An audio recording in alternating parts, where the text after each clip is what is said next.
My father mocked me, spat on the $15,000 Rolex I gave to honor him, until one silent move from me made his entire world collapse in days. I'm 32, male, and work in tech.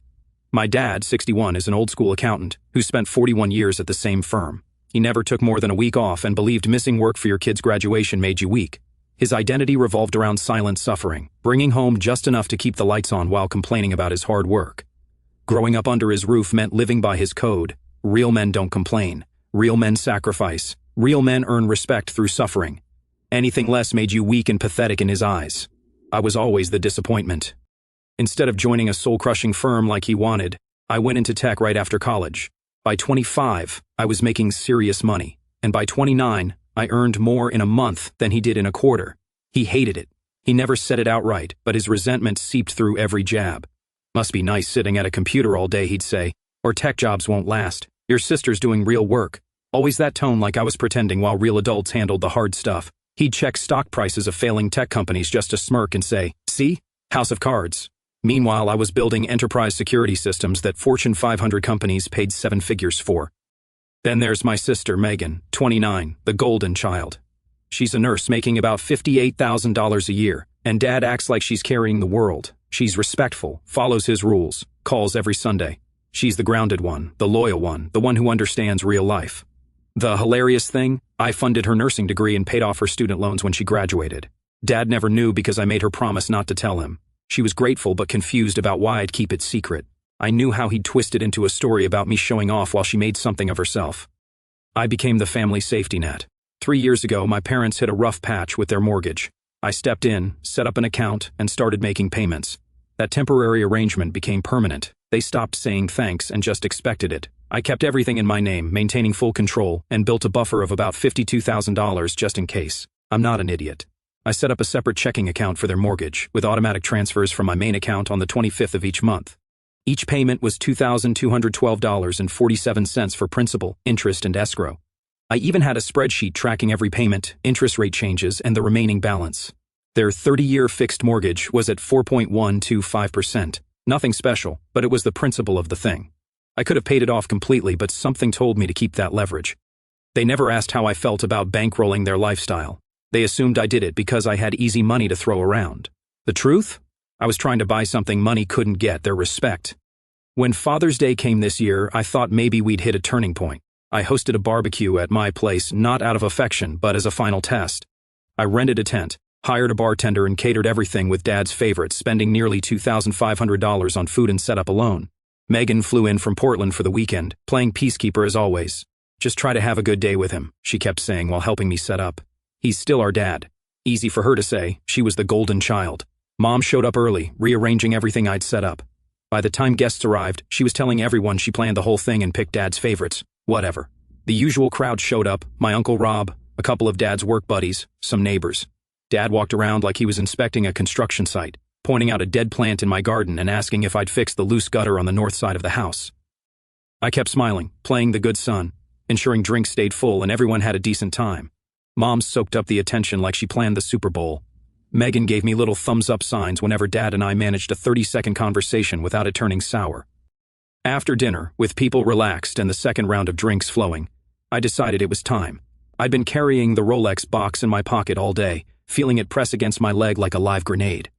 I caught Dad alone by the edge of the yard, looking at my neighbor's new boat. "Got a minute?" I asked. He nodded, his face expressionless as always around me. "Wanted to give you this," I said, handing him the small box. "Happy Father's Day." He took it, turned it over and opened it. The Rolex Submariner Black Dial Classic gleamed inside. It cost me nearly $15,000, and I had it engraved with "Thank you for everything." I'd spent 3 weeks researching the perfect watch, the kind that says, "I made it."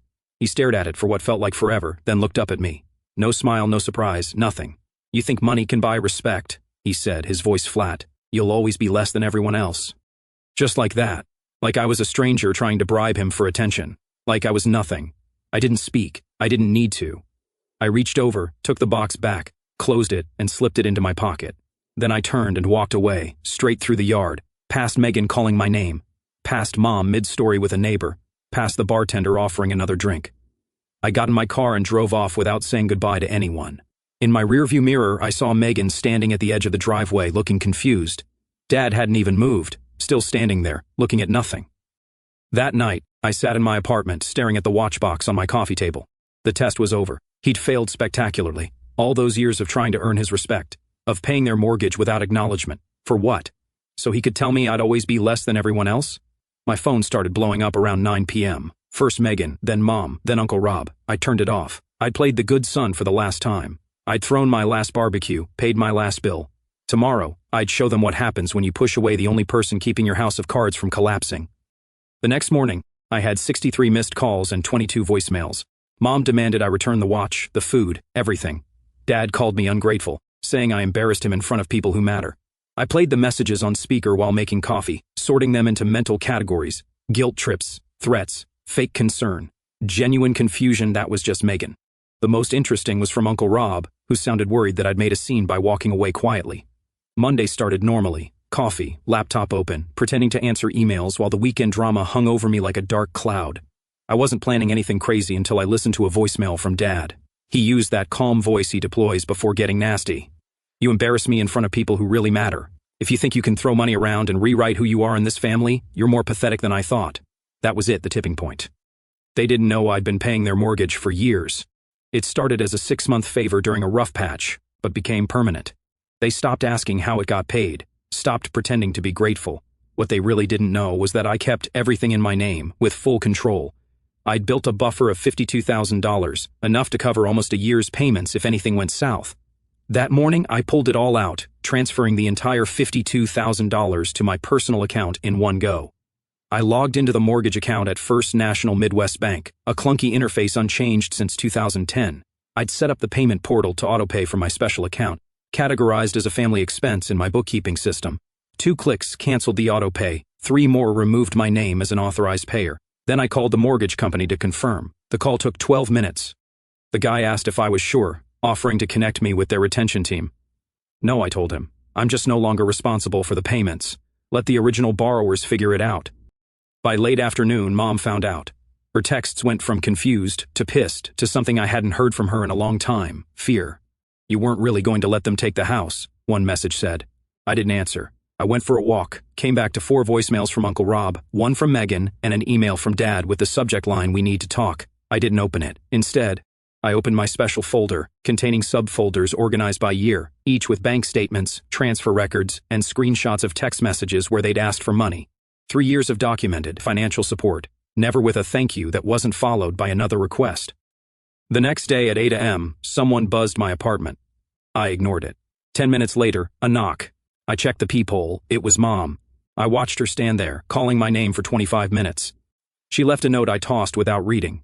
I worked from home, setting up an email filter to send anything from my parents' addresses to a special folder I wouldn't look at. I called my building's property management company, informing them I wasn't accepting visitors unless I cleared them first. That night, another knock, 2 short ones.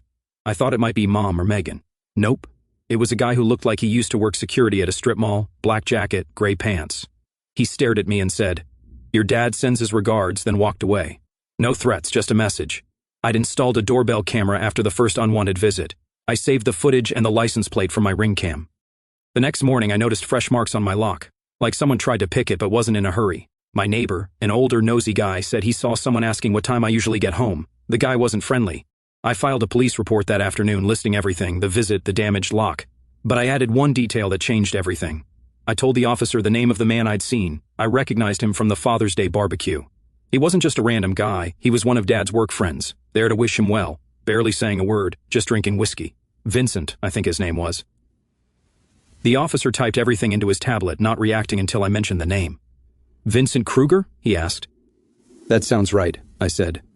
"Balding guy, maybe 50, always looks like he's deciding whether to punch you." The officer nodded slowly. "I'm going to need to see that doorbell footage." I showed him the clips on my phone. He took screenshots and asked for the originals to be emailed. "You know this guy?" I asked. "Let's just say Mr. Kruger's name comes up from time to time," he said. "Not always in a good way." Turns out, Vincent was a licensed private investigator until a few years back, now working in a gray area, hired by people who don't want questions asked. The cop wouldn't say it directly, but his tone implied Dad paid him to rattle me, dig into my life, maybe worse. What really lit the fuse? Vincent had visited my ex, Natalie. We hadn't talked in over a year, things ended cleanly, no drama. She texted me around midnight after the police left, saying some guy claiming to handle a family matter showed up at her office, asking about my finances, my mental health, if I'd ever talked about hurting someone or doing anything crazy with money. I called her immediately. She picked up on the first ring. "What exactly did he say?" I asked. "He said he was looking into a family matter for your dad," she explained. Started off normal, how long we dated when we broke up, then it got weird. "He wanted to know if you talked about your family's money, if you seemed obsessed with your dad, if you seemed unstable." "What did you tell him?" "I shut him down, told him you were stable and he had no business asking." "Did he give you a card?" "No, but I took a picture of him leaving and got his license plate." She texted the images while we talked. Same guy, same Dodge Charger. At first, she thought he was a debt collector until he dropped Dad's full name. That's when it clicked. Dad wasn't just angry, he was planning something, maybe not a lawsuit, but something worse. He was setting me up, painting me as unstable, reckless, untrustworthy, and he underestimated how much I knew. I didn't sleep that night. Instead, I opened a file I'd kept buried for years, a digital folder called Just In Case, stored on an encrypted external SSD in a fireproof box. I'm not paranoid, just cautious. When you work in enterprise security, you learn to keep backups. The folder contained screenshots, emails, financial records, stuff I saved in case they pulled something like this. Like emails between Dad and Marcus, his business partner, scheming shady tax write-offs, scans of checks Mom deposited into her personal account from funds that shouldn't have touched her name. Sketchy enough to get them audited or blacklisted. I had emails from 2018 where Dad and Marcus discussed categorizing personal expenses as business deductions. A family vacation to Scottsdale filed as a professional development retreat. Kitchen renovations listed as home office improvements. Small individually, but they added up to systematic tax misrepresentation. There was my grandfather's trust. He left a substantial trust fund for Megan and me, to be split 50-50 when we turned 30, unless one of us was deemed unfit to manage the funds. The trust held $850,000, locked until we turned 30, except for education, medical emergencies, or first-time home purchases. What nobody knew, not even Megan, was that after Grandpa died, I was named temporary trustee. That power was supposed to transfer to the bank's trust department 6 months later, but nobody filed the paperwork. I was still in charge. I never touched it, didn't need to. But when I checked the statements, something was off. Megan's half should have been intact. It wasn't. Nearly $145,000 had been moved over 3 years, disguised as administrative expenses, invoices from non-existent companies, even donations to charities with blank websites. The work was sloppy. It took me 2 hours to trace where the money went. Every trail led back to my parents. They'd been siphoning off Megan's inheritance to support their lifestyle, mortgage, car upgrades, a failed house-flipping scheme that tanked in 2021. Transaction logs told the story. Transfers to an LLC called Summit Educational Initiatives for tuition assistance. $22,500 in 2019, $27,800 in 2020, $31,000 in 2021, and 2022. Except Summit wasn't real. Its address was a UPS store mailbox, and its EIN was registered to Marcus's home address. From there, the money moved to Family Capital Management, with Dad as the sole signatory, then to their personal checking, credit card payments, and payments on a vacation property in Sedona they never mentioned. They didn't just steal from me, they stole from their daughter, the one who still answered their calls. I organized it all, clean, easy to read, with backups, screenshots, transaction logs, dates, packaged into a PDF with receipts. I sent it to Megan. She called in less than 20 minutes. I expected tears or denial. She didn't cry or yell, just waited, then said, "They stole from me?" "Yes," I replied, "and they tried to ruin you." "Looks like it," she said. "Then let's burn it down." I told her I'd handle the rest, but I wasn't ready for what she did next. The next morning, Megan flew in without telling anyone, showing up at my apartment with a duffel bag and a folder of her own receipts. She'd been collecting evidence too, never thinking she'd use it. "I thought I was crazy," she said, spreading her documents across my dining table. "All these years I thought I was bad with money or forgetting things." Her evidence was different but complementary. Texts from Mom asking her to lie to a bank teller about deposit sources. Dad's emails about needing access to her accounts during nursing school to help manage things. A loan application for her first apartment where Dad forged her signature as guarantor on a separate line of credit. She found out 6 months later when collections called about missed payments on a card she'd never applied for. That same day, I sent a copy of the entire file to my parents' accountant, not to threaten but to warn, because what came next wouldn't be quiet. 2 days of silence followed. I imagined their reactions, denial, panic, rage, but nothing prepared me for what happened. On day 3, I got an email, not from them, but from their lawyer. Short, sweet, no signature, no letterhead. My clients request an immediate cease and desist. Any further distribution of private financial information will be considered a criminal offense. This is your only warning." It was a thinly veiled, hastily written threat, the first sign they were losing control. I forwarded it to my lawyer, Vance, who specializes in financial crimes and had handled security breaches for my clients. His response came in 15 minutes. "This is bluster. They're hoping to scare you. They know they're exposed. But they think you won't push further." I forwarded it to Megan. She didn't respond with words, just a photo, the outside of our parents' house, a big red foreclosure notice staked in the lawn, dated that morning. They thought I was bluffing. The mortgage company moved faster than I expected. They were likely already in default before I pulled my money. My payments of $2,212.47 each month were just keeping the wolves at bay. When that stopped, the clock ran out. No savings, no backup plan. The house they lectured me from was gone. What broke me happened that afternoon. Megan went to the house without telling me, probably because she knew I'd try to stop her. She knocked. Mom answered, standing in silence for almost a minute, like she couldn't decide whether to hug or slap her. Then Dad appeared and stared at Megan like she was a ghost. Finally, he spoke. "You're as worthless as he is." Megan didn't flinch. She handed him a copy of the trust records, pointed to the bottom line, and asked, "How do you think this ends?" Dad's face went blank, like someone flipped a switch. Unexpectedly, he sat down, muttering about building everything from nothing, how we didn't understand, pressure, how we were spoiled and ungrateful. It should have been the end, but that night, someone broke into my car. They didn't take anything, just left an envelope with a photograph of me, taken 2 days earlier leaving my apartment. On the back, in unfamiliar handwriting, 3 words, "You went too far." I documented everything before touching it. Photos of the envelope's placement on the passenger seat. The car door showing subtle tool marks. The photo itself, held by the edges. I called the police again. The same officer arrived in 20 minutes, took the photo in an evidence bag and asked, "You got somewhere else you can stay for a few days?"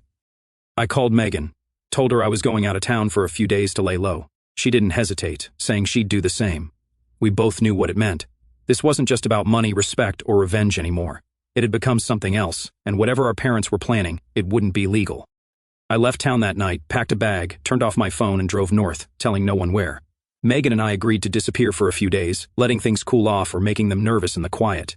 I checked into a Hilton Garden 3 hours away, paying cash and using a backup credit card unconnected to my normal accounts. It's not paranoia if they're after you. When your enemies don't know what you're doing, they make mistakes. I returned 3 days later. My apartment was untouched. Building security cameras showed no one near my door since I left. The footage was grainy but clear enough. 48 hours of continuous monitoring with no suspicious activity. It didn't reassure me. I knew Dad. This wouldn't be loud. He'd try to ruin my life quietly, surgically, in pieces. So I moved first. My parents didn't know I'd already talked to a lawyer specializing in financial crimes and embezzlement. Not just Vance, but a team of estate specialists, forensic accountants, and a private investigator who did things by the book. Megan and I signed everything together during a 3-hour meeting at the law firm's conference room, providing full access to our accounts, signing affidavits about our knowledge of the trust, and granting power of attorney for specific legal actions. The moment Megan saw the money was gone, she gave me full permission to act. Within 48 hours, the attorney filed an official complaint with the state, submitting full documentation. Forgeries, unauthorized transactions, fake invoice trails, even signatures Mom tried to forge. A forensic handwriting expert confirmed it, airtight. The complaint was 47 pages, detailing 16 instances of financial fraud, 9 cases of identity theft, and 11 counts of misappropriation of trust funds, each allegation backed by over 200 pages of indexed annotated evidence. But that wasn't the best part. The house was in foreclosure, but they hadn't moved out, thinking they had time. I pulled the final string. I called the HOA president in their neighborhood, pretending to be a prospective buyer with concerns about the neighborhood's reputation. I casually mentioned strange financial activity involving a property on their street, hinting at a possible investigation without naming names. "I'm looking at a property on Lakeside Drive," I said, "but I've heard rumors about financial issues with one of the homeowners, something about a trust fund and irregular activities. I'd hate to buy into a neighborhood where that's happening." The HOA president, a retired HR director named Gary who lived for gossip, practically salivated. "Which property exactly?" he asked, not hiding his interest. "I'd rather not say," I replied. "It's just concerning when you're making such a large investment." 2 days later, they were hit with a formal request from the HOA board, a certified letter demanding an appearance at the next meeting to address concerns about activities impacting property values. I knew because Megan had access to their mail forwarding. I knew they'd panic. They cared more about status than anything, more than family, more than money. Having their financial dirt leak into the community would crush them. The next day, Megan called. Dad had tried calling her twice, then left a message. He wasn't yelling, he was begging, saying they were losing everything, being humiliated, that people were whispering that they needed help. Megan didn't answer, just sent me the voicemail. Word spread among their friends and neighbors, not because of anything I did publicly, but because that's how small communities work. People notice foreclosure signs, strange men visiting houses, arguments through open windows. They whisper at grocery stores. My parents became the subject of quiet conversations at neighborhood gatherings. Former friends stopped calling, invitations dried up, the quiet social death they feared most. The next morning, Mom called for the first time in weeks, crying, saying they were being watched, that they'd lost everything. "We just need a little help to get back on our feet," she sobbed. "Your father is devastated. He can't even look people in the eye anymore. Please, we're your parents." I let her finish, then told her the truth. I wasn't done yet. That evening, Dad called from an unrecognized number. His voice was hollow, defeated. "Look, I know I've been hard on you," he said, clearing his throat awkwardly, "maybe too hard. But we raised you. We gave you everything. How could you do this to us? We're sleeping on Marcus's couch right now, the same Marcus you did those sketchy tax write-offs with," I asked. Silence. "Please," he said, "we can work something out. I'm sorry about the watch. I was jealous, okay? Is that what you want to hear?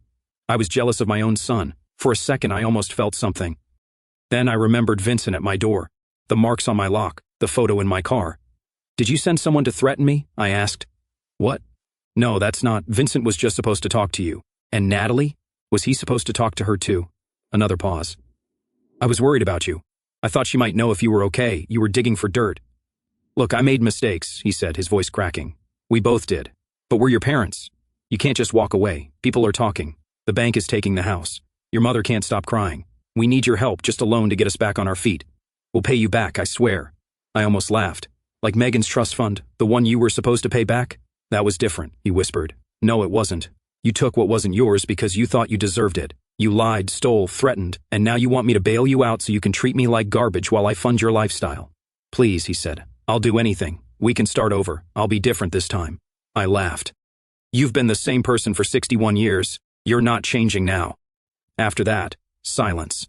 No more visits, no more threatening envelopes. My parents disappeared from social circles, canceled accounts, stopped attending community events, rarely left the house. I knew what it meant. Damage control. While this was snowballing, Megan found something we'd overlooked, a second escrow account under a shell LLC set up 3 years ago, tied to a business name nobody in the family recognized. It had Dad's name but listed Megan and me as legacy stakeholders. She discovered it in old tax returns, a Schedule K-1 listing partnership income from Heritage Future Planning LLC, showing minimal activity to avoid raising flags. The state business registry showed it was created 1 month after Grandpa died, with $1,000 in initial capital. The registered agent was a Wyoming formation service for privacy, but the mailing address matched Dad's P.O. box. Our lawyer explained that legacy stakeholders meant it was Dad's stash spot. He pulled money from the trust, funneled it through the sham LLC, and tucked it away. There was still $92,000 in there. We froze it. Our attorney filed an emergency motion to freeze all assets associated with the LLC, citing the ongoing trust fraud investigation. The judge granted it within hours, and the bank locked down every penny. That night, Megan texted me, "You should hear this." She forwarded a voicemail from a burner number. It was Dad, sounding slurred, like he'd been drinking. He rambled about mistakes, how he didn't understand what he was trying to protect. Then he said something that made my stomach drop. "I know you think you're winning, but I'm not the only one who knows things." I replayed it 10 times. Something in his voice wasn't just defeat, it was fear. The next morning, a woman named Rachel showed up at my office. Mid-40s, sharp voice, glasses too big for her face. She said she worked with Dad years ago and had something I needed to see. I didn't let her in. We went to a coffee shop down the street, sitting at a corner table with my back to the wall, full view of the exits. She slid a flash drive across the table. "He made copies of everything," she said. "Bank stuff, your mother's accounts, and something else." She looked around and whispered, "Insurance policies, old ones, the kind that pay out when someone disappears." I left without finishing my coffee. At home, I opened the files, scanned policies from the early 2000s. One had my name, another Megan's. Beneficiaries, Mom and Dad. In the notes of one, someone had handwritten, "Untraceable if overseas." The policies were substantial.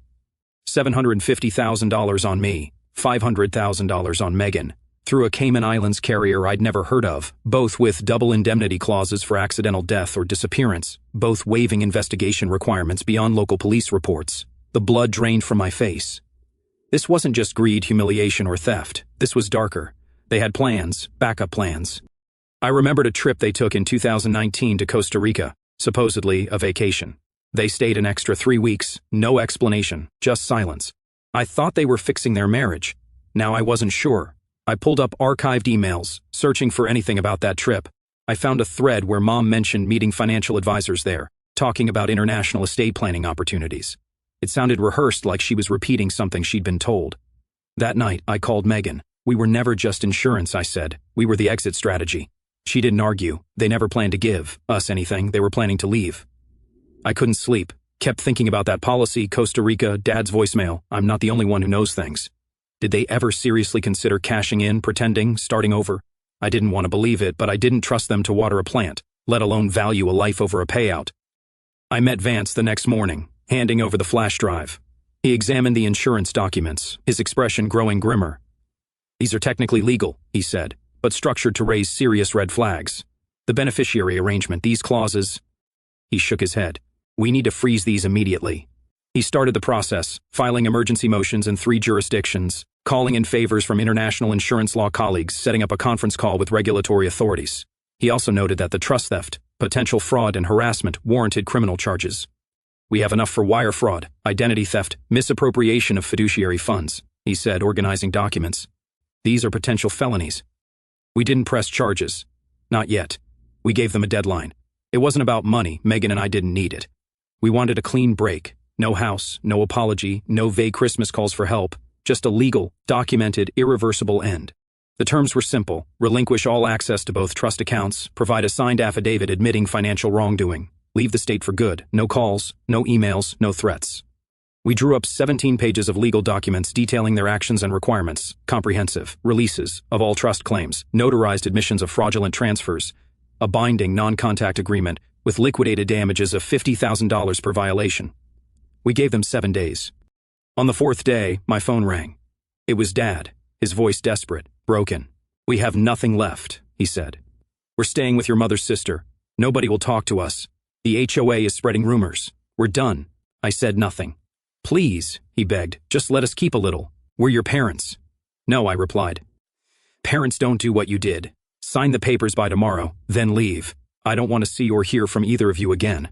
A pause, then Mom's sobbing. She'd been listening. You're killing us, she cried. After everything we did for you. I hung up.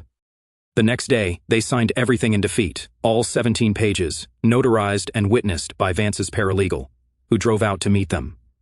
They signed over remaining trust rights, acknowledged the fraud, agreed to the non-contact order, and confirmed in an affidavit they would leave the state within 30 days and not return.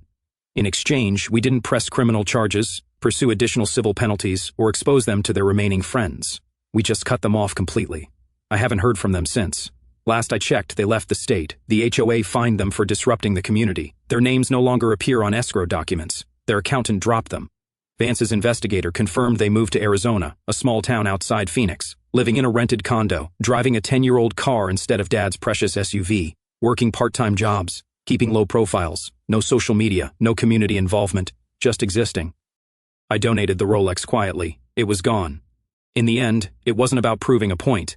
It was about cutting the cord they thought they had wrapped around my neck. When it snapped, it was silent, permanent, just the way it had to be. It's been almost a year since everything went down. I wasn't planning to update, but recent events made me think it was time. I got a handwritten letter, 2 pages, in an envelope with no return address, postmarked from Idaho. I knew the handwriting, Mom's. The first half was the usual guilt trip, saying they only did what they thought was necessary, that they never stopped loving us even when we became strangers.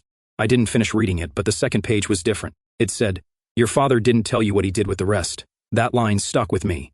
What rest, I thought.